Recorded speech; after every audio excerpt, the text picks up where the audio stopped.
everybody, and welcome to TV Enthusiast weekly discussion of Game of Thrones. Today we are going to be talking about episode 5 of season 6, titled The Doors.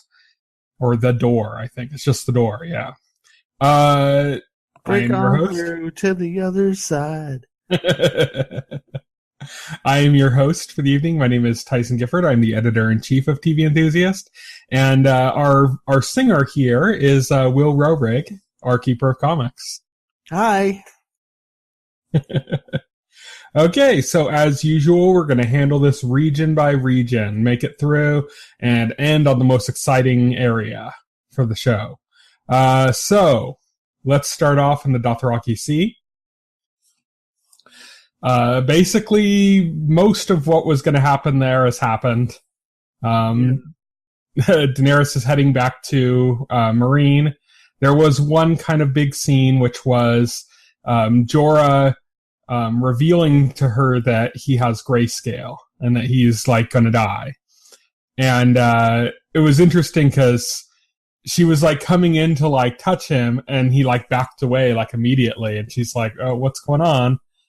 And then he revealed he had grayscale and said that he'd finish himself off before it went too far, because he saw what happened when people had grayscale. They just basically turn into like mindless zombie-like things that just go around infecting other people, and including him. So he's like, I'm not going to let that happen. Daenerys, though, gives him an order. She says, I'm your queen. You promised to follow all of my orders. Well, I order you to find a cure and then return to my side. So, I mean, it was kind of sweet. It was nice to get Daenerys not to be all angry at Jorah anymore. Right. Yep. I don't know. That was an okay scene. It's like it was a good scene. It's just there wasn't much to it. I mean, there was just. I demand you to go cure yourself. Okay. I mean, yeah, it was like, yeah, not much to it. I mean, not much to talk about with that scene, really. I mean, yeah, it was just Daenerys accepting him again. Yeah, it was just Daenerys accepting him again, and Jorah like spilling his guts, like, "I love you so much, even though I can't have you. I'm just gonna simp until I die." So he's off to apparently try to look for a cure. We know that grayscale can be stopped. It can't be like they can't turn your skin back to normal, but it can be stopped because Stannis Baratheon's daughter Shireen had grayscale on her face. So we'll have the only person who could possibly know about that cure is like the Red Woman, maybe. Possibly, yeah. Or just some other Red Priestess. So, I mean, there's other of them around. It could be somebody else, like, so, I mean, Essos has all sorts of kind of weird little magic societies and stuff going on. So, that's where he is. So, who knows? We'll have to see. Keep hope alive for Jorah. Still in the friend zone, but not in the hated friend zone. Yeah, right. Okay, so, we're going to head on over to Meereen, where Tyrion talks to a Red Priestess. Now, we've mentioned this before. This is another thing. It was very short. There wasn't much to it. But basically, Tyrion is saying, we have a problem, which is that even though we've brokered a peace, we need people to understand that this comes from Daenerys, that this is her peace. She needs to get the credit for it. People need to go like, oh, there's no more chaos and war. This is because of Daenerys. Right. There's no more war. So, Tyrion calls in the Red Priestess, like the main Red Priestess. The Red Priest that was preaching before brings her in. He like approaches that priest, and then that priest brings her in. She's like a high up Red Priestess, apparently. She comes, she's basically like, yeah, of course we'll support Daenerys, and we'll burn all the non-believers. Yeah, I know. I love that. She's like, yeah, I will support Daenerys because she will burn all the non-believers. And Tyrion's like, oh, or not, or maybe not. Yeah, he's like, I don't.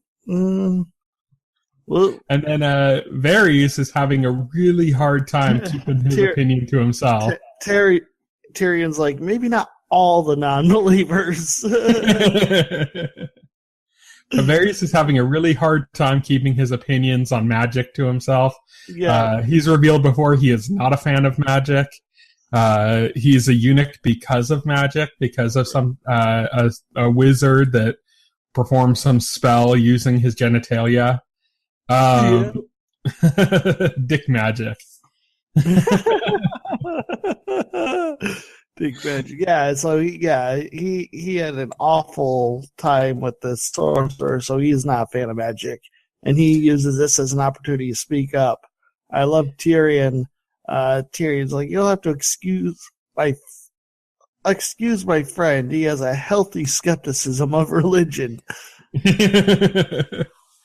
Yeah, it was good. What was really interesting though is the Red Priestess was very quickly able to get under Varys' skin by basically reciting a bunch of information from his past.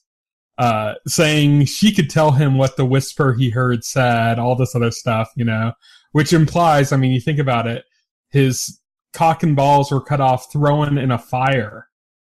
So does that sound familiar? The magical voice he heard, what could that have been, Oh, yep. So, and then this Red Priestess says she knows what the voice said.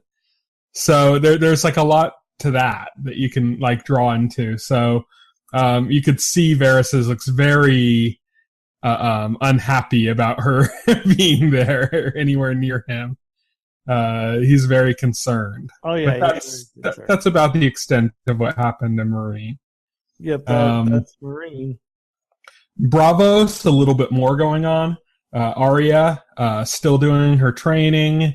Still being beaten mercilessly by the waif, who then taunts her and says she's not ready.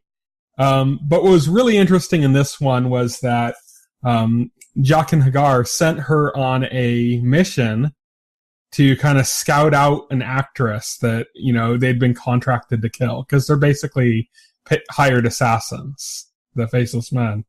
And so somebody put out a hit for them, and they have to go and kill somebody. And it's this actress who's actually playing Cersei in a play. Well, so she's playing Cersei in a play. And the person who put the hit out seems to be the actress playing Sansa. Oh my God! It's this big it's such a farce. This play, it depicts Ned Stark as an idiot.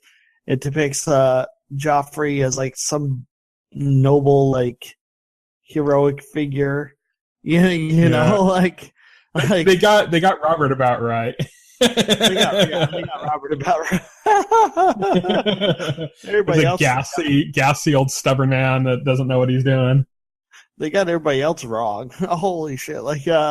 Their version of Tyrion is way off base. Yeah, I love Joffrey being like, "Don't worry, I won't let them cut off your father's." Because of course, it wasn't him demanding it, and everybody else saying no. Yep. But yeah, it was interesting. It was basically like a recap of the events of season 1. Yeah, pretty much. But like through a very distorted lens. It was bizarre and funny and like awesome. It was interesting watching Arya watch it though, because like when Robert got hit by the boar and they had like the fake intestines and he was like farting and stuff, she was like laughing along with the crowd, and then her father came out. Yep. And it's like, no, that's the day the laughter died. Yep. And I think what's interesting here, more so than anything else, is that Arya's on this quest to become no one, and she's kind of losing touch with who she is as Arya. So she can become no one. By going on this quest, she's basically face to face with her past. This is, Arya Stark's family being depicted here. Arya Stark's tragedy. Everything that sent her on her way as Arya Stark, not as no one, is in this play. So it's kind of like, I wonder if this is a challenge by Jaqen, who knows this and is like basically using this as like this is a final test to determine if she truly is no one or if she is still Arya. Yeah. Or if this is just going to act as maybe an impetus for her to decide that she does not want to be no one. It almost seems like in the end of that scene there, like she says she's made her decision, and I think maybe she's changing her mind about being no one. I think maybe I kind of hope so. I think watching that play. And then learning about like her mark and I think maybe it got some wheels spinning in her head to think like maybe this isn't the path I should be on. I think we're going to see that. I think we're going to see a swerve like that, like the next time we see Arya, next time we visit her storyline. I want Arya to be a badass, and she's getting those badass skills by being a faceless man or in training. So I want her to learn these things and stuff, but I don't want her to become no one. Arya is like my favorite character. Right. And I want her to be Arya. I want her to continue crossing names off that list, which she's obviously can't do if she's a faceless man because she's only killing people that she's ordered to. So, like, I want her to be her. And I want her to rejoin everything that's going on in Westeros eventually. And it seems like the only way that's going to happen is if she decides that she's Arya and not no one. Right, exactly. And I think that's what she's going to do. There's also her sword that she buried. She was supposed to get rid of it, and she threw out her clothes. She threw out everything she had of her old self except her sword. She buried her sword. Yeah, she buried her sword. Yeah, that's right. So I think it would be kind of awesome if like the season ended with her reclaiming her sword. Doing maybe something badass, maybe killing a bunch of the faceless men or something. That would be kind of crazy. That would be kind of crazy. I'm interested to see where the storyline's heading. I definitely think we're in for like a twist or surprise. Yeah, definitely. I really want to see what Arya's going to do. It's right now, it's like probably the most disconnected story in the entire of all these stories. This is like the least connected to everything else that's going on. Yeah, this doesn't seem to be connected to anything that's going on, and I want it to come round and get connected. Yes, definitely. So that's kind of what's been happening in Bravo. So let's move on now to Pike. So Kingsmoot's on. Big epic event. This could go on for weeks and weeks. No way, it's over. I know. Kingsmoot, we could do this for months. Oh shit, we only have an hour? Let's do it in 10 minutes.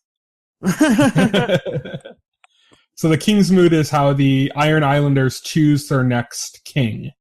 The next person to sit the Salt Throne for the Iron Islands. Yara, of course, had already said that she was going to go for her position as to be queen of the Iron Islands. Yeah. Theon, she was kind of harsh on Theon, thinking he had come back to take that position, but instead he stood up for her in this episode. Basically, when they said, we've never had a queen on the Iron Islands, why should we accept a queen when we have, Balon's male heir back? And Theon basically renounces his position for the throne and says, no, Yara should be queen. Yara looks at Theon, kind of like, thanks, bro.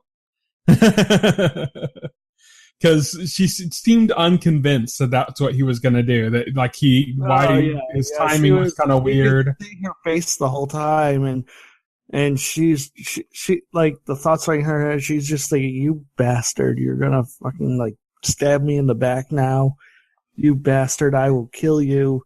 Because that's what she's expect is coming, and he stands beside her, and I think that kind of like surprises her. And he's like the most unreek like he's been since he's become Reek. Become Reek, yeah. Reek. He seems to have confidence, but it's not confidence in himself. I think that's what makes it work. Like if he had confidence in himself, if he was fighting for himself in that position, I don't know if I'd think it was believable that he'd come back from that. But instead, he's showing confidence in somebody else.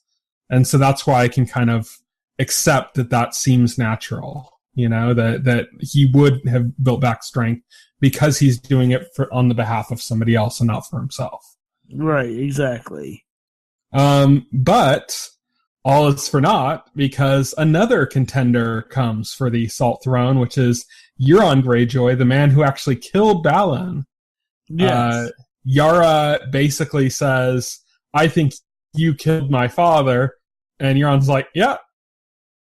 Yeah, he's like, yep, I totally did. He admits it to everybody. He's like, that was me. Make me king.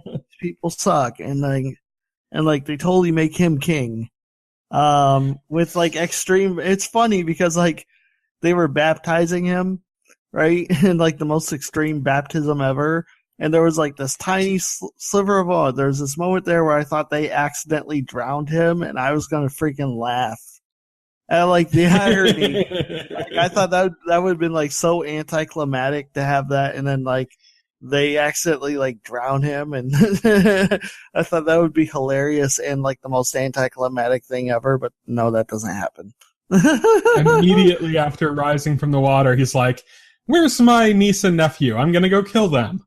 But Theon and Yara got a little bit ahead of it, took the men that were loyal to them, and they took all of the best ships from the Greyjoy fleet. So interesting. Euron's plan is to sail to Meereen and join up with Daenerys, offer her his fleet, and also marry her. Or as he said, offer her his fleet and his cock. Yeah. Offer her his fleet and his cock, and then like basically use her to take over Westeros, and basically marry her so that he can rule with Daenerys as his queen. Like that's his like grand. It shows plan. A bit of a misunderstanding of who Daenerys is as a person. Yeah, well, it's this world, so if you have boobs, you're instantly like underestimated by like most of the men in the show. So it's like, what's interesting about that is that both sides had the same view as far as like ships, like on the idea of like instead of invading a bunch of lands with their armies, they should increase their fleet. Yes. That was Yara's main idea. Euron said that he wanted to do that as well, but his purpose was to use that to then bring, all the Unsullied and all of Daenerys' horses over to Westeros. It seems to me that Yara and Theon got a bit of a head start on him. They also got like basically like a great plan given to him by him. Yeah, pretty much. 'Cause I could totally see Daenerys working with Theon and Yara, whereas I think she would kind of morally object to Euron as a person. She would. I would believe like she'd be wary of him, and I don't think she would work with him. But Daenerys is all about strong females, and Yara as kind of like the leader of this group of pirates, kind of makes sense to me. So I kind of feel like Euron basically, in his confidence, basically gave Yara and Theon everything they need to like basically be successful without him. Yeah, pretty much. And then he's like, I need everybody to make me 1,000 ships. Every piece of wood on the island, and it's like, I don't think there's enough wood on the island to make 1,000 ships. Yeah, the island's a pretty barren. Yeah. So that's Theon and Yara leaving. I'm glad. I didn't really want to get too tied into the politics on Pike. I'm glad to see that they have momentum now. They're moving somewhere. We'll have to see where they move to. Like we said Daenerys is a possibility that they could go themselves for Daenerys, but that isn't necessarily what they're going to do. That's just one option. They could rejoin like Jon Snow and his forces, for all we know. Yeah, for all we know. Theon's in support of them. I don't know if Yara would go for that. But yeah, so that's what's happened on Pike. Now let's move on to the Wall. So first things first at the Wall, Sansa gets a message from Littlefinger. We kind of knew after Littlefinger left Sansa with the Boltons last season that there was probably going to be some kind of a reckoning coming. Yeah. We got to see a little bit of it here, which is, Littlefinger is like, "Hey, babe, what's up? What's kicking? What's kicking?" Wow. And she's like, "What's kicking?" And she's like, "You left me with a maniac, who raped me." Like she hates Littlefinger now. Like, literally hates him. And it's funny because Littlefinger is like, she's like, if I want you to die right now, and he's like, I would die right now for you. It's like, dude, okay. And he could see Sansa's pretty tempted to just tell Brienne to just slice him in half. Yeah. But she doesn't, which shows she's learned a little bit from Littlefinger. Yeah, she's learned a little bit from Littlefinger, but she does not. No, she's not happy with him. I like how Littlefinger tried to play it off like, oh, I didn't know. I had no idea. It's like, dude, really? Wow, Ramsay was a monster. I had no clue. He's like, oh, well, he's a stranger. How could I have known? Well, there's a few possibilities there, which is, one is that he knew Ramsay was a monster, but didn't think that Ramsay would do anything to Sansa, because it was pretty much incredibly stupid for Ramsay to do what he did to Sansa. Oh, it was. And Roose reiterated that point. Roose was like, what the fuck? You tortured her, and now she's escaped, and now we have this shit upon us because of you having to do your little hobbies. Right, exactly. Which proves because it didn't count on Ramsay being kind of an idiot. Yeah, where he knows Ramsay's cruel and a monster, but didn't think he would actually go after Sansa because it strategically didn't make sense. And then in that case, he would have underestimated just how much of a monster Ramsay is, as far as how he puts his predilections ahead of strategy. Yeah, exactly. Another possibility is that he generally did not know that Ramsay was the nightmare that he is, and he thought it was more along the lines of Roose Bolton, who's a very cruel and horrible man, but nothing doesn't do it to get kicks, Right. And that he just thought, oh yeah, well, it's in the hands of Roose, that's fine. And then there's the other possibility, which is he knew Ramsay was cruel all along and just didn't care. Right, that's the third possibility. So we'll have to kind of see what that is. I'm feeling a little bit less confident about the War in the North after Littlefinger's appearance, because it seems to kind of usher in the idea of oh, well, maybe Littlefinger isn't necessarily on their side. Him basic. It's funny because him saying I'd die for you, I'll help you out no matter what, makes me go, okay, maybe I don't trust him. Yeah, the more he says trust me, the least I trust him. So the less I'm oh, maybe he isn't, doesn't have the right plan.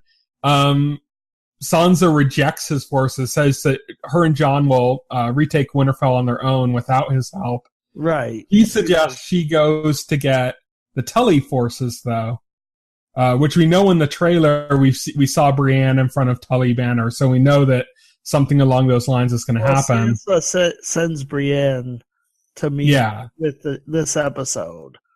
So yeah, he sends Brienne to meet with the Tullys on her behalf. Something Littlefinger says to her as she leaves, though, he's telling her she should go get Tullys because she's going to need an army. And then she says, I have an army. And he's like, your brother has an army. Mm-hmm. Yeah. He's right. I mean, right.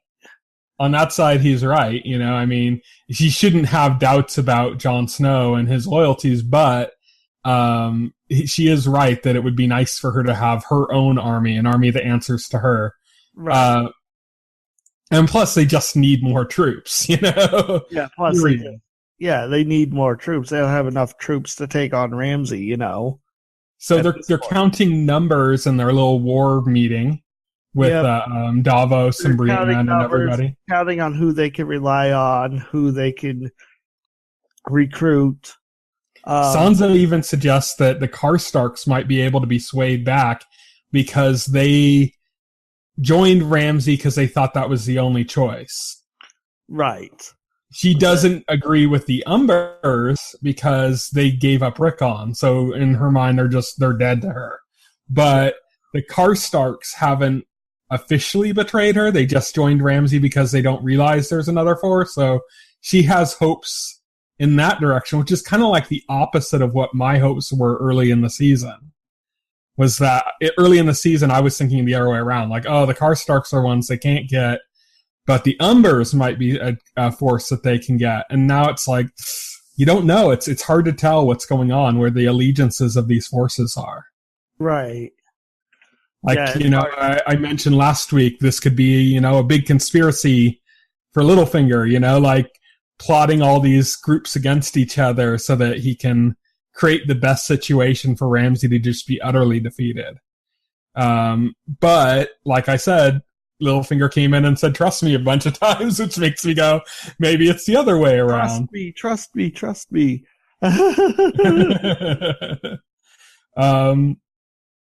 So that's what's going on.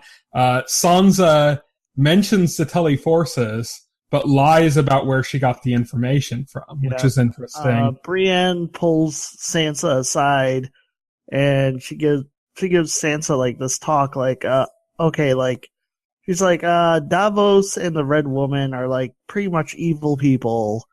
Red Woman created a demon to kill Renly, and also she notes to Sansa that as soon as Stannis was killed, they ran off to find a new. They just instantly ran off to find somebody new to serve, showing that, like, insinuating that, like, they have no loyalty. Mm-hmm. And Sansa's just like, well, I'm with my brother. I trust my brother above all else. My brother won't let anything happen to me. He's a good man, And then like, what Brienne says is pretty funny. She's like, and that wildling guy, I don't like him either. We got more looks between them too. He gave her the creepiest smile, and she just turned in repulsion. She was like, "Oh, that look of repulsion in her face." That was hilarious. I was like laughing because he looks at her and he gives her like this creepy smile. It's so funny. It's like you can tell Brienne just hates this guy because like she's creeped out by him. So what's going to be the shipping name for the two of them? Is it going to be Bremond or Truan? Oh my god, hilarious. So yeah, that was really, really funny. I definitely enjoy any of the shipping moments between Tormund and Brienne have been really funny in the last two episodes. But yeah, that's pretty much what's going on. They had their meeting. They're kind of splitting up. It looks like Sansa and Jon are sticking together. Yeah. Sansa made Jon a cloak that resembled Ned's. And then so she's using him as kind of like a military presence that's respected, and her for the Stark name. Yeah. And they're going to go around and try to recruit some of the houses.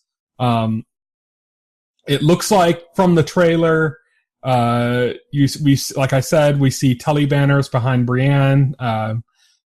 Sansa already sent Brienne off to do that. And it looks like Davos from the trailer, I don't think this was mentioned, is going to head over towards the Mormonts, which, if you don't know who the Mormonts are, just so you know, the Mormonts is Jorah's family. And Jorah's dad was kind of the main guy of the Mormonts, but he was in the Night's Watch. He was the Lord Commander that Jon took over for. Oh, the one that was killed by his own people. So those are the Mormonts. So we've met 2 Mormonts, and those were them. Another Mormont that we haven't met, but we've seen a letter from, was when Stannis was calling out to the northern houses for support. He got a letter back from, it's like an 11-year-old girl who's like now speaking for House Mormont, I guess, who said she only recognizes Starks as the power of the North. Oh, okay. So they seem to be Stark loyal. Yeah, they seem to be loyal and fairly honorable. Of course, Jorah did some slave trading because of his wife, I guess, that put him in a bad situation and made him have to, run away. But we know now that was like a past Jorah, and Jorah is like very honorable right now. And of course, we know that Lord Mormont, who was serving as the High Commander at Castle Black, was very honorable as well. We know he was serious about his job. So these seem to be like very honorable people. This family. But then again, Big John Umber also was, and Little John Umber. So the honorable people are away. So who knows? Yeah. So who knows, right? Yeah, I know. But they're trying to marshal forces right now. Ramsay seems to have the 3 biggest armies, which is the Boltons, the Karstarks, and the Umbers. Yeah. But if they gather enough different forces, but who knows? Maybe the Freys will get involved. They have a considerable force, and they're obviously not really pro-Stark at all, or pro-Tully. No, not at all. If they get involved, it'll be on Ramsay's side, because Walder Frey was instrumental in Roose Bolton taking over, Winterfell and being warded out of the north anyway. Yeah. Walder Frey, pretty much helped him orchestrate that, so it's of course then Ramsay murdered his daughter who had married, but on the other hand of that, I don't even know if Walder Frey would care. Walder Frey cared that his daughter was married off, not necessarily that she was taken care of. Yeah, I don't think he cares about anybody, to be honest. He just cares about basically getting rid of the spare children he has lying around his castle. Yeah. So I think if anything, they're going to join for the Boltons. If they get involved at all, yeah, definitely. The war in the North is still shaping up. We'll talk about that a little bit more on Pulling Threads, but let's go to the final area that we're going to discuss today. And the most exciting, lots of stuff happened. Lots of big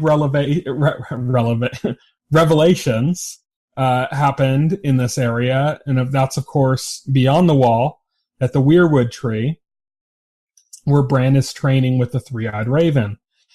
Bran is having another vision. This happens very early in the episode. I think it might even be the first scene, if I remember correctly. Where he's training with the Three-Eyed Raven, he's having another vision. You see a weirwood tree with a spiral formation. Now, if you remember, there were all those spiral formations made of body parts that the White Walkers left behind. So it's kind of a little ominous when you see these giant formations. Then you see there's a man tied to a tree and a group of children of the forest. And one of them plunges something into the chest of the man. This was and his eyes go blue. This was an oh shit moment, It's and then you reveal where the White Walkers came from. The man tied up to the tree was the man who would become the Night's King, the leader of the White Walkers, and the White Walkers were created by the children of the forest. in their war against man, because man was cutting down the weirwood trees, which is like a way that they have, like, it's like a source of their power, like that they worship for their gods. And so that was kind of like that's their weapon of mass destruction, was to create the White Walkers. And now, of course, they're against the White Walkers, but that seems to show that they lost control of their little project. So that was the first kind of huge revelation of the episode. But then later on in the night, Bran decides that he wants to do a little bit more training, and the Three-Eyed Raven isn't awake, so he just kind of reaches out for the roots and decides to warg on his own and get his own vision. And what he ends up coming upon is the army of the White Walkers and all of the Whites. He marches through the crowd of White Walkers like nothing, because he has confidence. He's just in his spectral form or whatever. He's just having a vision. Everything's fine. Goes head to head, looks right at the Night's King. All of a sudden, and this is in the trailer, this is like one of the big gotcha moments in the trailer, the Night's King sees him, grabs him, and Bran wakes up kind of in a panic, freaking out, and he has a burn mark where the Night's King had touched him. The Three-Eyed Raven is now saying, he marked you. Now he can get past the protections in the tree. Now he can get past the protection. Yeah. Well, first he asks like Bran. He's like, they touch you? And Bran's like, no, I don't think so. No. It's like, dude, stop lying. It's like, why are you lying? The Three-Eyed Raven's like, no, he touched you, and now it's over. It's over. Yeah. Immediately though takes Bran into another vision. He says that you have to become me now. And Bran says, am I ready? And he says, no. Yeah, well, I don't remember even like what the Three-Eyed Raven like meant by that, but I think from what I've heard other people saying and from what I saw in the thing, it looks like he basically just unloaded all of his information he had into Bran. Like, so much so that Bran doesn't even know what to do with it yet, you know? Right. And then basically told Bran to run. He's kind of like in this weird warged out green seeing state, though, where he can't really do anything. Mira's desperately trying to wake him up because Hodor's just kind of panicking. The tree's under attack. The children of the forest kind of light a fire around the tree that stops the White Walkers from approaching, or not the White Walkers, the Whites from approaching. The Whites, not the White Walkers, get through it, like especially the Night's King, but the Whites like get around it anyway. They just take a different route. Yeah, they go on top. They go into the tree and start breaking through and ripping through the roots to get inside. Quickly within that, the Three-Eyed Raven is killed. The Night's King slaughters him. He's in a vision with Bran. You just see him just evaporate into like black smoke. And then we lost another direwolf. Yeah. Summer goes and attacks the Whites, jumps in, and then you just see them encircle Summer, and you just start hearing the wolf yelp as it's being killed. Why do we gotta kill off all these direwolves? So we're down to two direwolves left, which is Ghost and Nymeria. Ghost by Jon's side, and Nymeria is just kind of roaming the Riverlands near where the are. So that's kind of what's happening with the direwolves right now. It's just the two of them left. So the big thing happened. So Bran manages to warg into Hodor, and they manage to they try to make their escape from this place. Bran is still kind of like in this state where he's like still in this place in the past, you know. But also warging Hodor. Also warging Hodor. And the past like scene he's back at Winterfell where his father is still a child, Hodor is there. And it's interesting because as they're escaping, like they go through this door, and Hodor is like trying to hold the door closed to keep the White Walkers from. And Mira is yelling at him to hold the door. Yeah, Mira's yelling at him to hold the door, and then in Bran's vision, Willis, who's the child version of Hodor, like sees Bran, looks right at Bran, and is hearing the hold the door that Mira is yelling. Yeah, echoing around. And his eyes roll up, like it looks kind of like he's warging, but I don't think it is. It's like his eyes go white, and he just starts like basically having like a seizure on the ground, and he's just yelling over and over again, "Hold the door! Hold the door! Hold the door!" Yeah. She's like, "Hold the door! Hold the door!" And then like all of a sudden, like Willis is hearing this. And then his eyes go white, and he starts seizing, and he starts repeating it while he's seizing. But it gets like contracted, like as he repeats it, until all he's saying is Hodor, Hodor. And I'm like, oh shit! Okay, that's where Hodor comes from. That's like such like a mind blown moment, you know. That was like. Ooh, fireworks going off in my brain. Yeah, that's the big holy shit moment of the episode was like, so that's Hodor's origin. That's why he is the way he is, which kind of shows a bit of how they address the way time travel, I guess, works in Game of Thrones. It's not really necessarily time travel, but you can influence the past, but what you've influenced has already happened. Because it was in the past. Right. So Bran basically caused Hodor to become Hodor. Pretty much, in a way. It's like kind of like influencing the past, but in like this very like it's like this very like indirect way. It's he was going to influence the past, and that was already predetermined. Yep. So there's elements of the past that were changed by him that he doesn't even necessarily know were changed by him. So when he called out to his dad and his dad heard him, that was something that already happened before he got there. It wasn't just in the vision. It happened when Ned was there. That happened. And then, everything went up to the point where he went away, went to the tree, and, had his vision in which he could act out his part of what had already happened. Right. So it's kind of showing that that's kind of the way they handle time on Game of Thrones. Which is kind of, I guess, like a bit like 12 Monkeys. The way it's set up, where it's like, if you change something, it's because it was meant to be changed. Like it's how it happened already. And, you might think that you're making a change in the past to correct something, but you're just going to end up causing the thing to happen in the first place. So that's kind of how that's addressed. It's just a really sad moment, though, because Hodor dies. This is where Hodor, he dies holding the gate. So it's a very, very, very sad moment.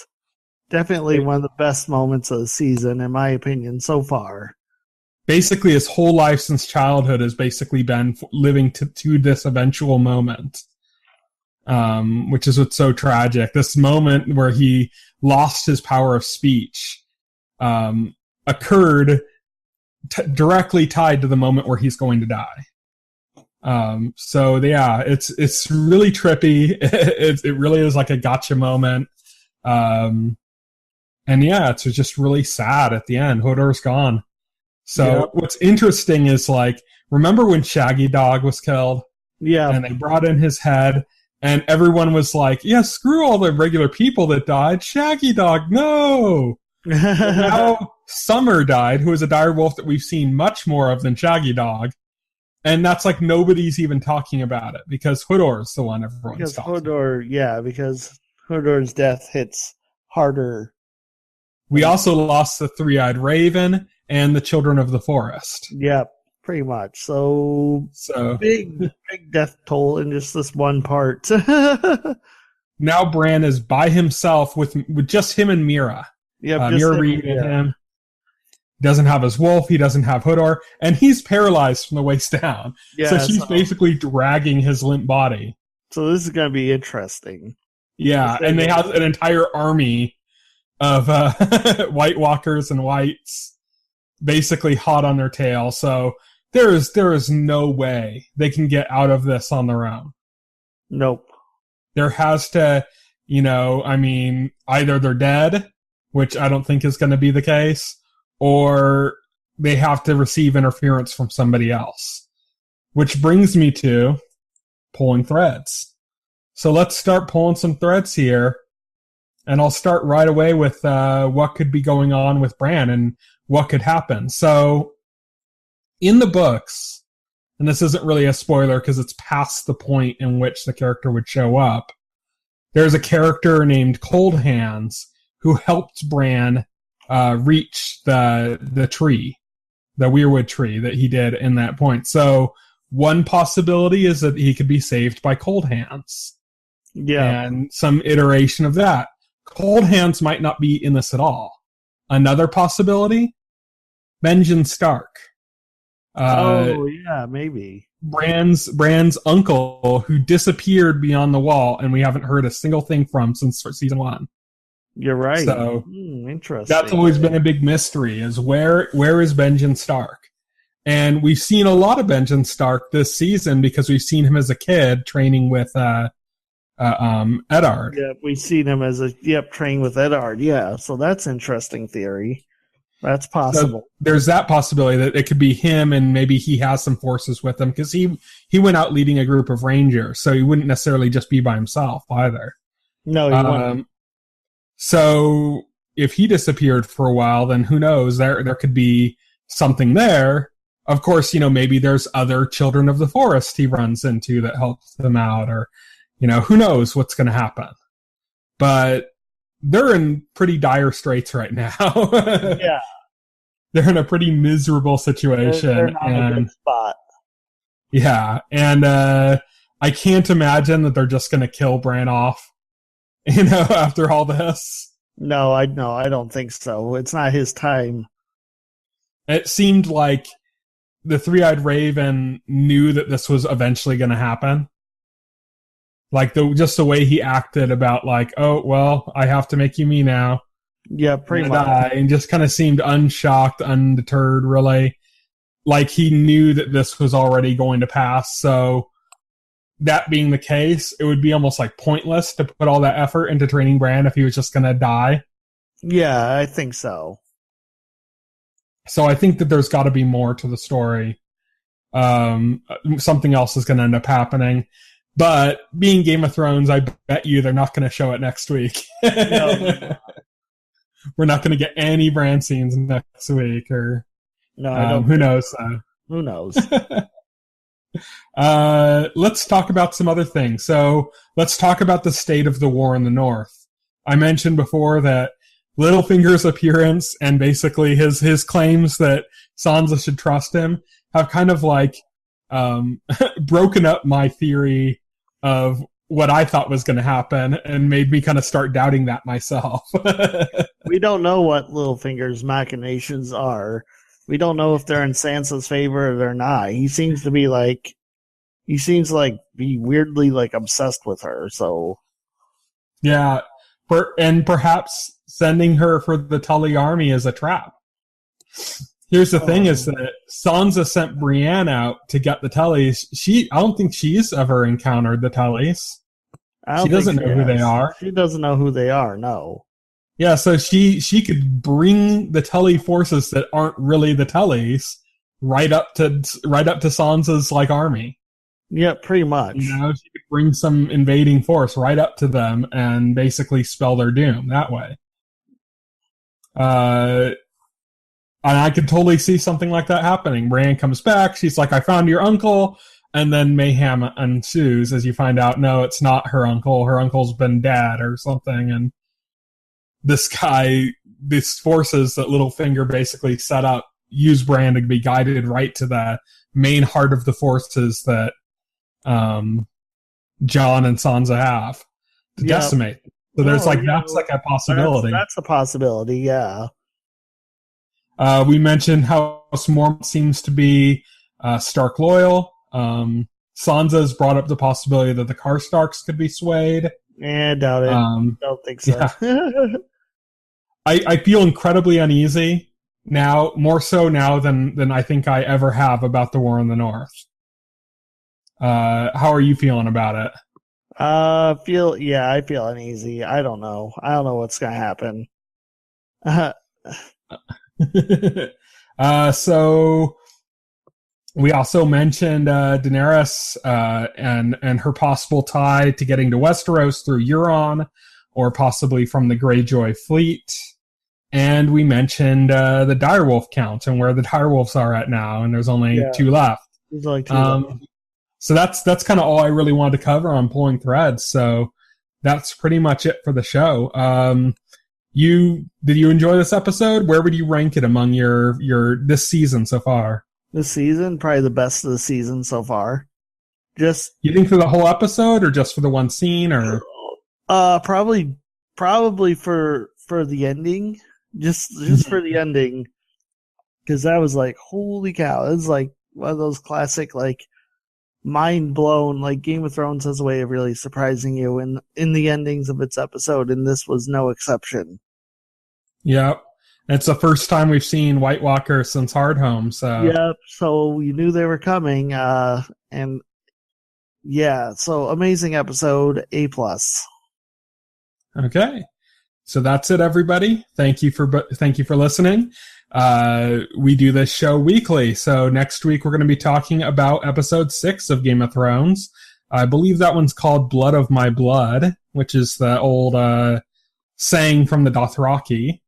So we should be seeing some Daenerys action with a Dothraki for that. Yeah. Besides this show, we also do a comic book show where we talk about The Flash, Arrow, Legends of Tomorrow, and Agents of S.H.I.E.L.D. We're going to be recording that tomorrow, and when we do, we're going to be talking about the season finales of Legends of Tomorrow and Agents of S.H.I.E.L.D. And then one more week after that, we're going to wrap up that show, because that'll be the season finales of Flash and Arrow. There won't be any Marvel or DC shows on the air anymore at that point. Yep, pretty much. At least for a while. So, I got 2 episodes of that left to watch. I also do a weekly news show. I was not able to do one this week. Stuff just got busy. I wasn't able to do it. So I'm going to do double duty this coming week and do a much more intensive news show, because there's a lot of news that happened. Look forward to that. That usually posts on Fridays. And this Thursday, we're recording our podcast. That should be up on Friday as well, in which we're going to be talking about the summer TV preview. So we're going to be talking about what shows are coming up in summer that we have interest in. And when I say interest, that doesn't mean that we think is going to be good. It could just be that we think it's going to be a train wreck and it's just interesting. So you can see kind of what we're looking into, what we have our eyes on as far as what's coming up in the months of June, July, and August on TV. So thank you, everybody, for listening. I was your host, Tyson, and Will joined me today. Bye. Bye.